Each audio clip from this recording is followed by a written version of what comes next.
मैं मातंगी देवी का ध्यान करता हूँ। वे रत्नमय सिंहासन पर बैठकर पढ़ते हुए तोते का मधुर शब्द सुन रही हैं। उनके शरीर का वर्ण श्याम है। वे अपना एक पैर कमल पर रखे हुए हैं और मस्तक पर अर्धचंद्र धारण करती हैं तथा कहार पुष्पों की माला धारण किए वीणा बजाती हैं। उनके अंग में कसी हुई चोली शोभा पा रही है। वे लाल रंग की साड़ी पहने हाथ में शंखमय पात्र लिए हुए हैं। उनके वदन पर मधु का हल्का हल्का प्रभाव जान पड़ता है और ललाट में बिंदी शोभा दे रही है। ऋषि कहते हैं, तदंतर शुंभ की आज्ञा पाकर वे चंड मुंड आदि दैत्य चतुरंगिनी सेना के साथ अस्त्र शस्त्रों से सुसज्जित होकर चल दिए। फिर गिरिराज हिमालय के सुवर्णमय ऊंचे शिखर पर पहुंचकर उन्होंने सिंह पर बैठी देवी को देखा। वे मंद मंद मुस्कुरा रही थीं। उन्हें देखकर दैत्य लोग तत्परता से पकड़ने का उद्योग करने लगे। किसी ने धनुष तान लिया, किसी ने तलवार संभाली और कुछ लोग देवी के पास आकर खड़े हो गए। पुराण की तब अंबिका ने उन शत्रुओं के प्रति बड़ा क्रोध किया। उस समय क्रोध के कारण उनका मुख काला पड़ गया और ललाट में भौहें टेढ़ी हो गई और वहां से तुरंत विकराल मुखी काली प्रकट हुई जो तलवार और पाश लिए हुए थी। वे विचित्र खटवान धारण किए और चीते के चर्म की साड़ी पहने नर मुंडों की माला से विभूषित थी।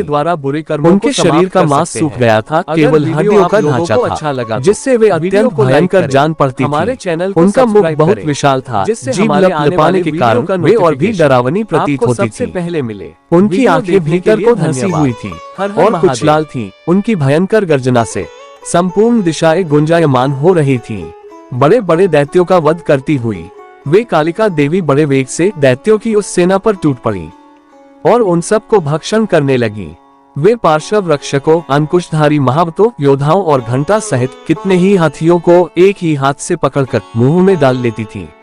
इसी प्रकार घोड़े, रथ और सारथी के साथ रथी सैनिकों को मुंह में डालकर वे उन्हें बड़े भयानक रूप से चबा डालती थी। किसी के बाल पकड़ लेती, किसी का गला दबा देती, किसी को पैरों से कुचल डालती और किसी को छाती के धक्के से गिराकर मार डालती थी। वे असुरों के छोड़े हुए बड़े बड़े अस्त्र शस्त्र मुंह से पकड़ लेती और रोष में भरकर उनको दांतों से पीस डालती थी। काली ने बलवान एवं दुरात्मा दैत्यों की वह सारी सेना रौंद डाली, खा डाली और कितनों को मार भगाया। कोई तलवार के घाट उतारे गए, कोई खटवान से पीटे गए और कितने ही असुर दांतों के अग्रभाग से कुचले जाकर मृत्यु को प्राप्त हुए। इस प्रकार देवी ने असुरों की उस सारी सेना को क्षण भर में मार गिराया। ये देखकर चंड उन अत्यंत भयानक काली देवी की ओर दौड़ा तथा महादैत्य मुंड ने भी अत्यंत भयंकर बाणों की वर्षा से तथा हजारों बार चलाए हुए चक्रों से उन भयानक नेत्रों वाली देवी को आच्छादित कर दिया। वे अनेकों चक्र देवी के मुख में समाते हुए ऐसे जान पड़े मानो सूर्य के बहुतेरे मंडल बादलों के उदर में प्रवेश कर रहे हों।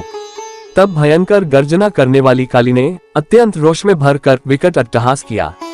उस समय उनके विकराल वदन के भीतर कठिनता से देखे जा सकने वाले दांतों की प्रभा से वे अत्यंत उज्जवल दिखाई देती थी।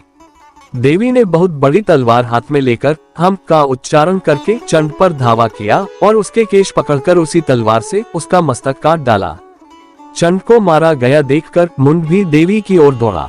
तब देवी ने रोष में भरकर उसे भी तलवार से घायल करके धरती पर सुला दिया।